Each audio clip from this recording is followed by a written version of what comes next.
இன்று அதிகாலை முதலே சாந்திதா முதியோர் இல்லத்தில் அமர்ந்திருந்த சாரதா அவர்களின் கண்கள் அந்த இல்லத்தின் பெரிய இரும்பு கதவையே ஒரு வேட்டைக்காரனைப் போல உற்று பார்த்து கொண்டிருந்தன. கடந்து செல்லும் ஒவ்வொரு வாகனத்தின் சத்தத்தை கேட்கும் போதும் ஒரு புதிய நம்பிக்கை துளிர்விடும். ஆனால் அடுத்த கணமே முகம் ஏமாற்றத்தால் வாடிவிடும். அவர் இந்த முதியோர் இல்லத்திற்கு வந்து 1 வருடம் முழுதாக முடியப் போகிறது. சரியாக 1 வருடத்திற்கு முன்னால் இதே நாளில்தான் அவருடைய பேரனின் 4வது பிறந்த நாளுக்காக மகன் மற்றும் மருமகள் ஒரு பிரம்மாண்ட விருந்து அளித்தனர். வீடு முழுவதும் விருந்தினர்களால் நிறைந்திருந்தது. அந்த வீட்டில் தனக்கு கிடைக்கப் போகும் கடைசி மகிழ்ச்சி அதுதான் என்று சாரதாவிற்கு அப்போது தெரிந்திருக்கவில்லை. விருந்து முடிந்த 1 வாரத்திலேயே மகன் ரமேஷும் மருமகள் சுனிதாவும் வெளிநாடு சுற்றுப்பயணம் செல்ல திட்டமிட்டனர். அம்மா, நாங்கள் 1 மாதத்திற்கு ஐரோப்பா செல்கிறோம். நீங்கள் எப்படி வீட்டில் தனியாக இருப்பீர்கள்? உங்களை சரியாக கவனித்து கொள்ளவும் ஆள் இருக்காது. உங்களுக்கு தான் தெரியுமே சுவர்களில் எவ்வளவு ஈரப்பதம் படிந்திருந்தது என்று. இப்போது வேலை நடந்து கொண்டிருப்பதால் தூசி மற்றும் சத்தத்தில் நீங்கள் சிரமப்படுவீர்கள். அந்த வேலை மட்டும் முடிந்து விடட்டும். பிறகு உங்களை மரியாதையோடு வீட்டிற்கு அழைத்து செல்கிறோம். அந்த பழுது பார்க்கும் வேலை இன்னும் சில காலம் இழுத்தது. பார்த்து கொண்டிருக்கும் போதே 3 மாதங்கள் உருண்டோடிவிட்டன. அந்த இல்லத்தில் இருந்த அவரது வயதுடைய பெண்கள் ஏற்கனவே அவருக்கு புரிய வைத்திருந்தார்கள். சாரதா சகோதரி, உங்களை நீங்களே ஏமாற்றிக் கொள்ளாதீர்கள். உங்களை இங்கே வைப்பதற்காக சொல்லப்படும் சாக்கு போக்குகள் தான் இவை. இனி யாரும் வரப்போவதில்லை. ஆரம்பத்தில் யாராவது அப்படி சொன்னால் சாரதா அவர்கள் சண்டைக்கு போவார். என் ரமேஷ் அப்படிப்பட்டவன் இல்லை என்று தனக்கு தானே சமாதானம் சொல்லிக் கொள்வார். ஆனால் மாதங்கள் உருண்டோடின. தொலைபேசி அழைப்புகளில் சாக்கு போக்குகளை தவிர வேறொன்றும் கிடைக்காத போது அவர் வைத்திருந்த நம்பிக்கையும் கைப்பிடி மணலாய் நழுவி போனது. வாகனங்கள் வந்தும் போய்கொண்டும் இருந்தன. ஆனால் அவர் காத்து கொண்டிருந்த அந்த 1 வாகனம் மட்டும் வரவே இல்லை. ஆனால் இன்றைய தினம் அவரது பொறுமையை சோதிப்பதாக இருந்தது. இன்று அவரது பேரன் ரோஹனின் 5வது பிறந்த நாள். மகன் மீது வைத்திருந்த நம்பிக்கை ஒருவேளை இறந்திருக்கலாம். ஆனால் பேரன் மீதான பாசத்தின் நூல் இப்போதும் அவரது மூச்சோடு பிணைக்கப்பட்டிருந்தது. அவர் ஒரே ஒரு முறை மட்டும் அவனை கண்குளிர பார்க்க விரும்பினார். 1 மணி நேரமாக இப்படியே வாசலையே பார்த்து கொண்டிருந்ததில் அவரது பொறுமை எல்லை மீறியது. கடந்த 1 வருடமாக சிறுக சிறுக சேர்த்த அந்த பொறுமை என்னும் அணை இன்று ஒரே அடியில் உடைந்து போனது. ஒரு பிடிவாதமான வைராக்கியம் அவரது பலவீனமான மன உறுதியை மீண்டும் பலப்படுத்தியது. இல்லை, இன்று என் ரோகனை பார்த்தே தீர்வேன். எது நடந்தாலும் சரி. ஆனால் நான் இதே அடையாளத்தோடு சென்றால் ஒருவேளை வீட்டின் வாசற்படியை கூட தாண்ட முடியாது என்பதை அவர் அறிந்திருந்தார். சுனிதாவின் முகம் அவர் கண் முன்னே வந்து போனது. அதில் அவர் மீது மரியாதைக்கு பதில் வெறுப்பு மட்டுமே நிறைந்திருந்தது. ரமேஷும் கூட வாசலிலேயே ஏதாவது ஒரு காரணத்தை சொல்லி தன்னை திருப்பி அனுப்பி விடுவான். எனவே தான் அங்கே மாறுவிடத்தில் செல்வதென்று அவர் முடிவு செய்தார். ஆனால் காப்பாளரிடம் அனுமதி வாங்க வேண்டியது பாக்கியிருந்தது. அவர் மேலாளர் அலுவலக கதவை தட்டினார். மேலாளர் மாறன் ஒரு நல்ல மனிதர். இந்த முதியவர்களின் வலியை புரிந்து கொண்டவர். ஆனால் விதிகளுக்கு கட்டுப்பட்டவர். உள்ளே வாருங்கள் சாரதா அவர்களே என்றார் அவர். சாரதா அவர்கள் தனது குரலில் முடிந்தவரை நளினத்தையும் தீனத்தையும் வரவழைத்து கொண்டு கூறினார். மாறன் சார், எனக்கு இன்று மாலை வரை விடுப்பு வேண்டும். இன்று கிராமத்திற்கு ஃபோன் செய்தபோது என் நாத்தனார் மிகவும் உடம்பு சரியில்லாமல் இருப்பதாக தெரிந்தது. ஒருவேளை இதுதான் அவரது கடைசி காலமாக இருக்கலாம். பொய் சொல்லும்போது மாறன் அவரது கண்களை உற்று பார்த்தார். அந்த கண்களின் ஆழத்தில் ஒரு விதமான கையெறு நிலையும் வலியும் நிறைந்த கடல் தெரிந்தது. அதை பார்த்த பிறகு அவரால் இல்லை என்று சொல்ல முடியவில்லை. அவர் ஒரு பதிவேட்டை முன்னால் தள்ளி, சரி சாரதா அவர்களே, இங்கே கையெழுத்து போடுங்கள், மாலைக்குள் திரும்பி வந்து விடுங்கள் என்றார். இப்போது சாரதா தன்னை யாரும் அடையாளம் காண முடியாத அளவிற்கு ஒரு உருவத்தை மாற்றிக்கொள்ள வேண்டியிருந்தது. கவலையும் தனிமையும் எனும் கரையான் ஏற்கனவே அவரது உடலை உள்ளுக்குள் அரித்து ஓட்டையாக்கி இருந்தது. வயது தராத சுருக்கங்களை கடந்த 1 ஆண்டு கால வேதனை அவரது நெற்றியில் செதுக்கி இருந்தது. ஒரு காலத்தில் நிறைவாக தெரிந்த அவரது முகம் இப்போது ஒட்டி போயிருந்தது. கண்ண எலும்புகள் துருத்தி கொண்டிருந்தன. தலையில் படர்ந்திருந்த வெள்ளி கம்பி போன்ற நரைமுடி இப்போது மிக அடர்த்தியாகி இருந்தது. ஆங்காங்கே சில கருப்பு முடி கோடுகள் மட்டுமே எட்டி பார்த்தன. அவர் இப்போது முன்பை விட அதிகமாகவே மாறி போயிருந்தார். இருந்தாலும் அவர் எந்த ஒரு ரிஸ்கையும் எடுக்க விரும்பவில்லை. அவர் நடுக்கத்துடன் தனது பெட்டியை திறந்தார். அதில் ரமேஷ் விட்டு சென்ற சில புடவைகள் மட்டுமே இருந்தன.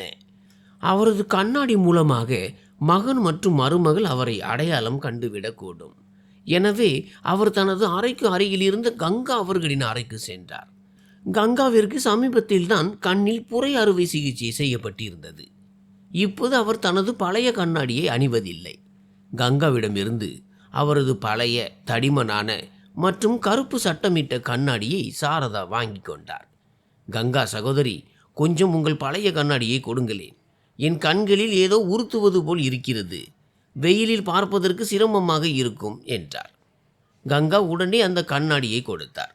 சாரதா அந்த கண்ணாடியை அணிந்த உடனேயே உலகம் மங்கலாக தெரிந்தது. ஆனால் ஒருவேளை அதுதான் அவசியமாக இருந்தது. அந்த மங்கலான காட்சிக்கு பின்னால் அவருடைய பாசம் நிறைந்த அனைவருக்கும் தெரிந்த கண்கள் மறைந்து போயின.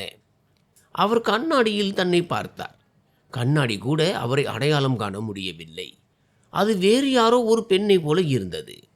களைப்படைந்த தோற்றுப்போன உலகத்தின் அடிகளை தாங்கிய ஒரு பெண். அவர் தனது இடுப்பை வேண்டுமென்றே இன்னும் கொஞ்சம் வளைத்து கொண்டார்.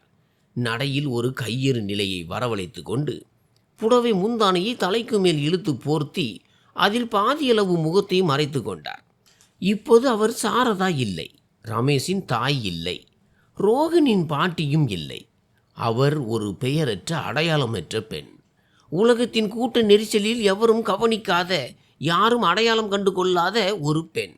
அவர் தனது சொந்த அடையாளத்தின் கல்லறையிலேயே நின்றிருந்தார். அந்த கல்லறையில் கண்ணீர் சிந்த கூட அவருக்கு அனுமதி இருக்கவில்லை. இல்லத்திற்கு வெளியே உள்ள உலகம் இன்று அவருக்கு முற்றிலும் மாறுபட்டதாக தெரிந்தது. ஒரு வருடமாக அவர் இந்த புற உலகத்தை பார்த்ததே இல்லை. அவரது கண்ணாடியின் மங்கலான திரைக்கு பின்னால் நினைவுகளின் தெளிவான ஒரு திரைப்படம் ஓடிக்கொண்டிருந்தது. ஒரு பக்கம் மகிழ்ச்சி நிறைந்த கடந்த காலம், மறுபக்கம் வேதனையான நிகழ்காலம். வீடு நெருங்க நெருங்க அவரது கால்கள் பாரமாகின. இறுதியாக அவர் அந்த திருப்பத்திற்கு வந்து சேர்ந்தார். அங்கிருந்து அவரது 2 அடுக்கு வீடு தெளிவாக தெரிந்தது. வீடு அப்படியே தான் இருந்தது.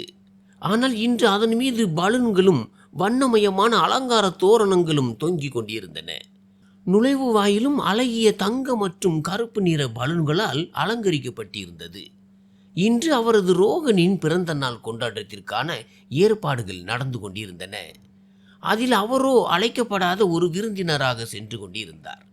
வீட்டின் வெளியே இருந்த அந்த அரச மரம், அதன் அடியில் அமர்ந்துதான் அவர் தனது தோழிகளுடன் கதை பேசுவார்.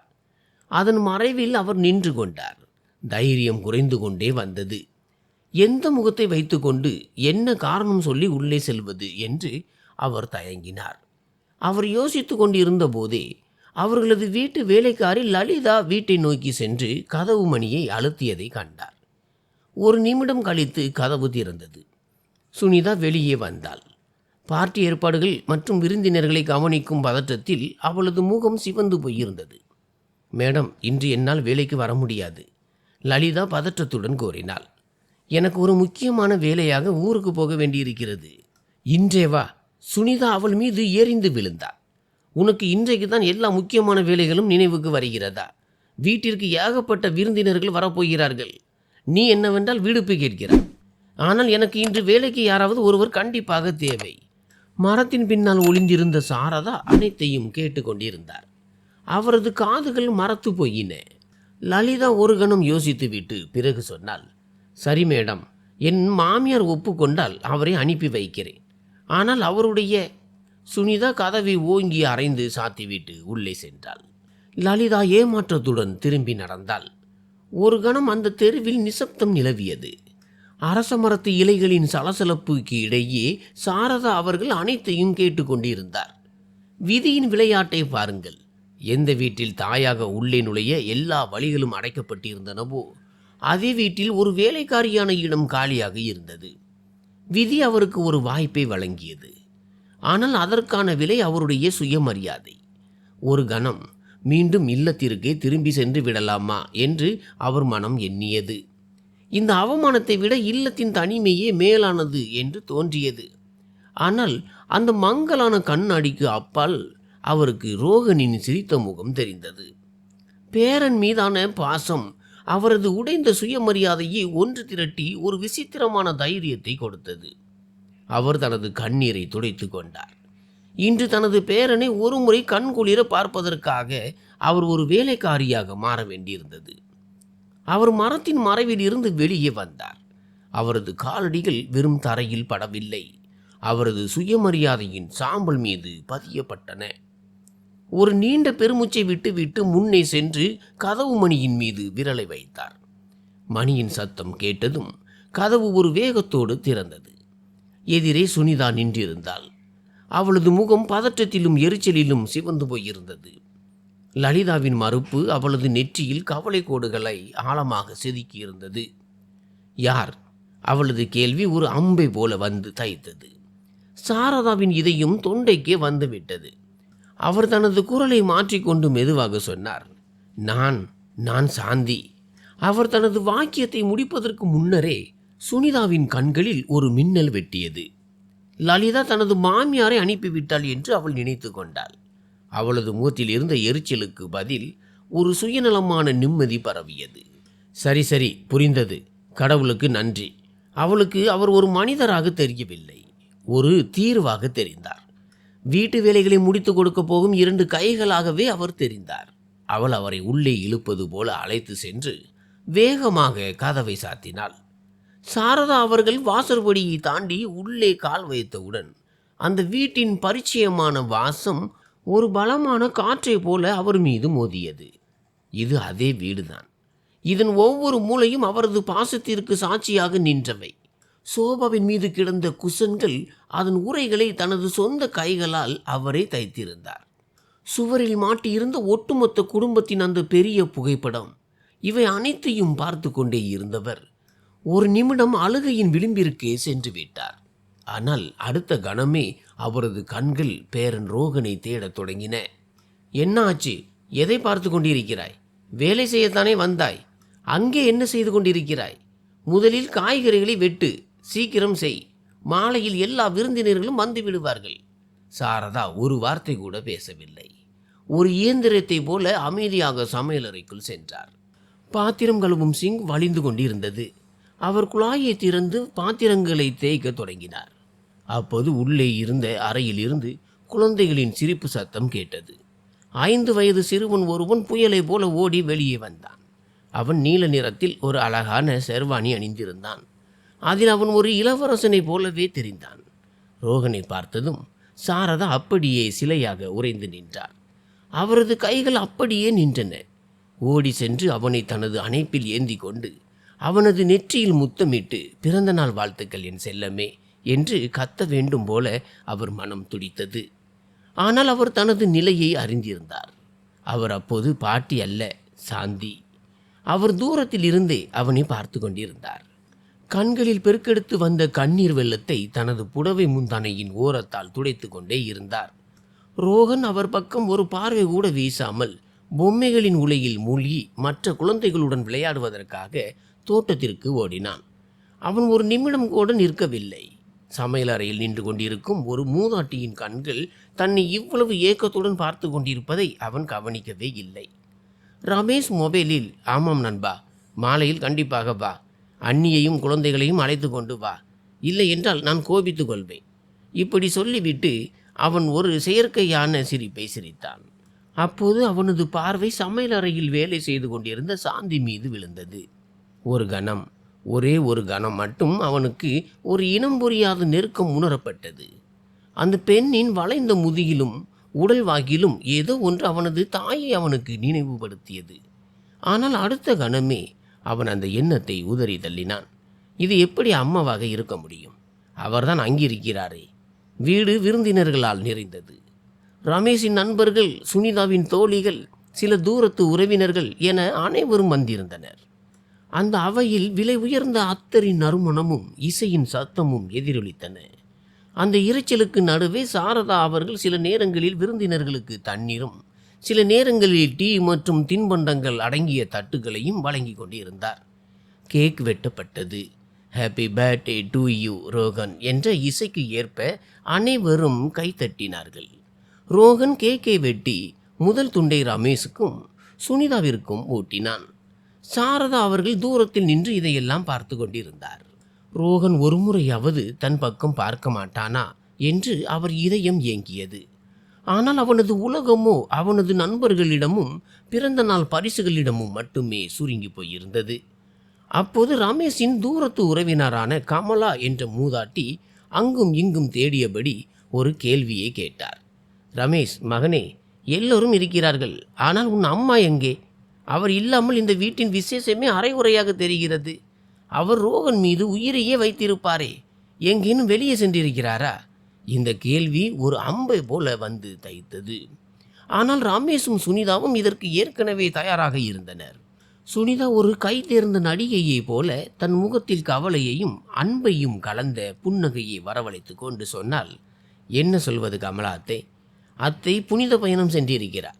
4 முக்கிய புண்ணிய ஸ்தலங்களுக்கு செல்ல வேண்டும் என்பது அவரது பலகாலத்து ஆசை. பிறகு போகலாம் என்று நாங்கள் எவ்வளவோ சொன்னோம். ஆனால் அவர் கேட்கவே இல்லை. ஏற்கனவே பேசி வைத்திருந்த வசனத்தை சொல்வது போல ரமேஷ் உடனே அந்த பேச்சை தொடர்ந்தான். அவனது குரலில் ஒரு பொய்யான பெருமையும் ஆத்ம திருப்தியும் இருந்தது. ஆமாம் அத்தை, இந்த வயதில் ஏன் இவ்வளவு கஷ்டப்படுகிறீர்கள் என்று நாங்கள் எவ்வளவோ தடுத்தோம். ஆனால் அவரோ, மகனே, என் வாழ்நாள் முழுவதையும் உங்களுக்காகவே செலவழித்து விட்டேன். இப்போது கொஞ்சம் புண்ணியத்தையும் சேர்த்து கொள்கிறேன். எப்போது அழைப்பு வரும் என்று யாருக்கு தெரியும் என்று சொல்லிவிட்டார். அம்மாவின் ஆசைக்கு முன்னால் வேறென்ன? ரமேஷின் முதுகை தட்டி கொடுத்து கொண்டே அவனது நண்பன் சொன்னான், நிஜமாகவே ரமேஷ், நீ இன்றைய காலத்து சிரவணகுமார். இந்த காலத்தில் யாரப்பா பெற்றோருக்காக இவ்வளவு யோசிக்கிறார்கள்? உனக்கு ஒரு சல்யூட். இந்த புகழ்ச்சியான வார்த்தைகளை கேட்டு ரமேஷும் சுனிதாவும் பூரித்து போயிருந்தனர்.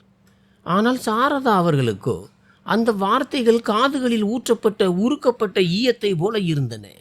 அவரது ஆத்மா ரணமானது. எந்த தாயின் உடல்நலத்தை பற்றி விசாரிக்க கூட மகனுக்கு நேரம் இல்லையோ, இன்று அதே தாயின் பொய்யான புனித பயணத்தை கூறி தனது பெருமை என்னும் கட்டிடத்தை அவன் எழுப்பிக் கொண்டிருந்தான்.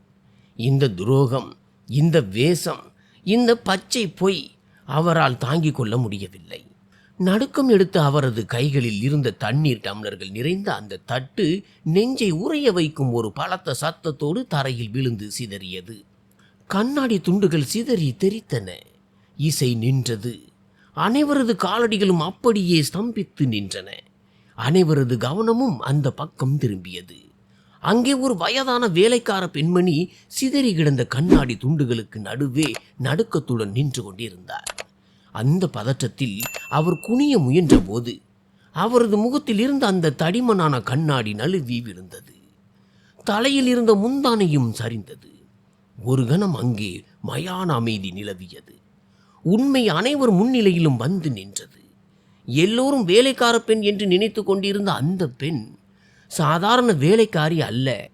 இப்போது அனைவர் முன்னிலையிலும் ரமேஷ் சொன்ன புனித பயணம் சென்ற அவனது தாய் சாரதா நின்றிருந்தார். அதே முகம். எந்த முகத்தை இப்போதுதான் அந்த சிரவணகுமார் மகன் நினைவு கூர்ந்தானோ அதே முகம். சாரதா, நீ சாரதா தானே, இந்த வீட்டின் தலைவி மற்றும் ரமேஷின் அம்மா? கமலா அத்தை அவரை உற்று பார்த்து கொண்டே கேட்டார். அவர் ஒரு அடி முன்னோக்கி வைத்தார். அவரது கண்கள் நம்பிக்கையற்று விரிந்திருந்தன. அவர் சாரதாவை உச்சந்தலை முதல் உள்ளங்கால் வரை பார்த்தார். அவனுடைய அம்மா புனித பயணத்தில் அல்லவா இருந்தார். இது என்ன மாதிரியான புனித பயணம்? ரமேஷ் மற்றும் சுனிதாவின் முகங்கள் பேயறைந்தது போல வெளுத்து போயின. அவர்களின் நாக்கு மேல்வாயுடன் ஒட்டி கொண்டது. சற்று நேரத்திற்கு முன்பு யாருடைய முகங்களில் புகழ்ச்சியின் பிரகாசம் இருந்ததோ, இப்போது அந்த முகங்களில் அவமானமும் பிடிபட்ட குற்ற உணர்வும் கரியை பூசியது போல தெரிந்தன. எந்த விருந்தினர்கள் சற்று நேரத்திற்கு முன்பு ரமேஷின் முதுகை தட்டி கொடுத்தார்களோ, அவர்கள் இப்போது ஒருவரை ஒருவர் பார்த்து கொண்டு ரகசியமாக பேசத் தொடங்கினர். நான் புனித பயணத்திற்கு செல்லவில்லை, முதியோர் இல்லத்திற்கு தான் சென்றிருந்தேன். என் பிள்ளைகள் சில நாட்கள் அங்கே தங்கியிருக்குமாறு என்னிடம் சொன்னார்கள்.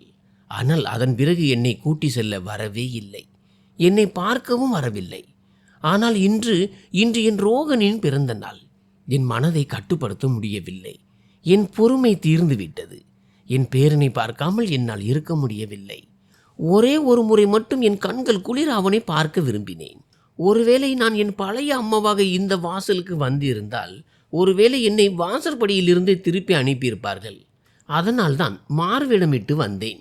ரமேஷும் சுனிதாவும் பூமி பிளந்து தங்களை விழுங்கிக் கொள்ளாதா என்று ஏங்கும் அளவிற்கு அவமானத்தில் கூனி போயினர்.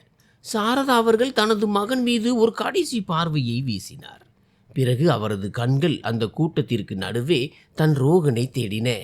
அவன் கேக் மேஜைக்கு அருகே மற்ற குழந்தைகளுக்கு நடுவே மிரட்சியுடன் நின்று கொண்டிருந்தான். நடக்கும் இந்த நாடகங்கள் எதையும் அறியாதவனாக அவன் தன் பாட்டியையே பார்த்து கொண்டிருந்தான். ஆனால் அவனால் இன்னும் அவரை அடையாளம் காண முடியவில்லை. எப்படியும் பொய்யின் திரை கிழிந்து விட்டது என்று அவர் மெதுவாக கூறினார். நான் யார் என்பது இப்போது அனைவருக்கும் தெரிந்துவிட்டது. அப்படியானால் எதற்காக என் சுயமரியாதையை பணயம் வைத்தேனோ அந்த ஒரு ஆசையையும் நிறைவேற்றிக் கொள்கிறேன். இதை சொல்லிவிட்டு அவர் மெல்ல மெல்ல முன்னேறினார். ரோகனின் முன்னால் சென்று தனது நடுங்கும் முழங்கால்களை தரையில் ஊன்றி அமர்ந்தார். 1 வருடமாக கல்லாய் போயிருந்த அவரது கண்கள் இப்போது அருவியாய் கொட்டத் தொடங்கின. என் செல்லமே, இந்த வார்த்தை ஒரு விம்மலோடு அவர் வாயிலிருந்து வெளிப்பட்டது. பிறகு அவர் தனது 2 கைகளையும் விரித்து ரோகனை தன் பக்கம் இழுத்து மார்போடு இறுக அணைத்து கொண்டார். இது வெறும் அணைப்பு மட்டுமல்ல, ஓராண்டு கால தவிப்பின் முடிவு. அவர் ரோகனின் தலைமுடியை தடவி கொடுத்தார். அவனது அந்த புசுபுசுவென்ற கன்னங்களிலும் நெற்றியிலும் இடைவிடாமல் முத்தமிட்டார். அவரது ஒவ்வொரு அசைவிலும் ஒவ்வொரு மாத காத்திருப்பும் கலந்திருந்தது. பாலைவனத்தில் தாகத்தோடு அலைந்து திரிந்த ஒருவன் இறுதியாக ஒரு நீர்நிலையை கண்டறிந்து தனது பல வருட தாகத்தை தீர்த்து கொள்வதை போல அது இருந்தது. அதுவரை மிரட்சியுடன் இருந்த ரோகனுக்கு எதுவும் புரியவில்லை.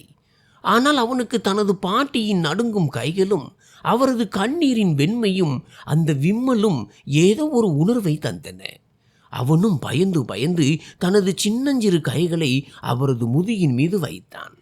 இந்த காட்சியை கண்டு அங்கிருந்த பலரின் கண்களில் இருந்து கண்ணீர் வழிந்தோடியது. கமலா அத்தை தான் அழுவதை யாரும் பார்த்துவிடக் கூடாது என்பதற்காக தன் முகத்தை புடவை முந்தானையால் மறைத்து கொண்டார். தனது ஆசை நிறைவேறிய பிறகு சாரதா அவர்கள் மெதுவாக ரோகனை தன்னிடமிருந்து விடுவித்தார். பிறகு எந்த ஒரு உணர்ச்சியும் இன்றி, சரி, நான் வருகிறேன் என்று மட்டும் சொன்னார். அப்போது ரமேஷின் நண்பன் விக்ராந்த், அதுவரை அமைதியாக இந்த நாடகத்தை பார்த்து கொண்டிருந்தவன், முன்னோக்கி வந்தான். அவன் ஒரு புத்திசாலித்தனமான மற்றும் உணர்ச்சிகளை புரிந்து கொள்ளும் பண்புள்ள இளைஞன். அவன் தரையில் கிடந்த சாரதா அவர்களின் கண்ணாடியை எடுத்து அதை துடைத்துவிட்டு ரமேஷையும் சுனிதாவையும் கோபமான பார்வைகளால் பார்த்தான். அவனது கண்களில் வெறுப்பும் வருத்தமும் ஒரு சேர தெரிந்தன. அவன் சாரதா அவர்களின் பக்கம் திரும்பி அவர் கையில் கண்ணாடியை கொடுத்துவிட்டு கைகூப்பி தலை குனிந்து சொன்னான், அம்மா, நீங்கள் என்னுடன் வாருங்கள். என் வீடு சிறியதுதான், ஆனால் என் வீட்டில் உங்களுக்கான இடம் என் தலைக்கு மேல் இருக்கும். உங்களை நான் மரியாதையுடன் நடத்துவேன். விக்ராந்தின் வார்த்தைகள் சாரதா அவர்களுக்குள் தூங்கிக் கொண்டிருந்த சுயமரியாதையை தட்டி எழுப்பியது போல இருந்தன. அவர் தன் கண்ணீரை துடைத்து கொண்டு விக்ராந்தின் தலையில் கை வைத்து வருடியபடி சொன்னார், பல்லாண்டு காலம் வாழ் மகனே, கடவுள் உன்னை நன்றாக வைத்திருப்பார். பிறகு ஒரு கணம் நிறுத்திவிட்டு சொன்னார், ஆனால் சொந்த இரத்தமே தண்ணீராகி போன பிறகு நான் எப்படி ஒரு அந்நியருக்கு பாரமாக இருக்க முடியும்? இருந்தாலும் மகனே, உன்னுடைய எண்ணங்களை அறிந்து நான் மிகவும் மகிழ்ச்சி அடைகிறேன். எப்போதும் மகிழ்ச்சியாக இரு. அவர் தன் மகன் மற்றும் மருமகள் மீது ஒரு பார்வையை வீசினார். இப்போது அவர் கண்களில் கோபமோ வெறுப்போ இல்லை. மாறாக ஒரு ஆழமான, மிக ஆழமான சோகம் மட்டுமே இருந்தது. எனக்கான இடம் இனி அதுதான். எங்கே என் விதி என்னை ஏற்கனவே கொண்டு போய் சேர்த்து விட்டதோ அங்கேதான். சாந்திதான் முதியோர் இல்லம். இவ்வளவு மட்டும் சொல்லிவிட்டு அவர் திரும்பினார். யாரையும் திரும்பி பார்க்காமல் அந்த வீட்டை விட்டு நிரந்தரமாக வெளியேறினார். இப்போது அவரது காலடிகளில் எந்த ஒரு கையிறு நிலையும் இல்லை. மாறாக எல்லாவற்றையும் இழந்த பிறகு ஒருவருக்கு கிடைக்கும் அந்த பேரமைதி அவரிடம் இருந்தது. அவர் சென்ற பிறகு கமலா அத்தை இவ்வளவுதான் சொன்னார். ரமேஷ், நீ உன் அம்மாவுக்கு மட்டும் துரோகம் செய்யவில்லை, மனித நேயத்திற்கே துரோகம் செய்து விட்டாய். கடவுள் உன்னை ஒருபோதும் மன்னிக்க மாட்டார். இவை வெறும் வார்த்தைகள் அல்ல, ரமேஷ் மற்றும் சுனிதாவின் மனசாட்சியின் மீது விழுந்த அறைதல்கள். இவ்வளவு கூறிவிட்டு அவரும் கிளம்பி சென்றார். எனவே நண்பர்களே, நீங்கள் என்ன நினைக்கிறீர்கள்? சாரதா அவர்கள் எடுத்த முடிவு சரியானதா? உங்கள் கருத்தை கமெண்ட் பாக்ஸில் கண்டிப்பாக எழுதுங்கள். நன்றி.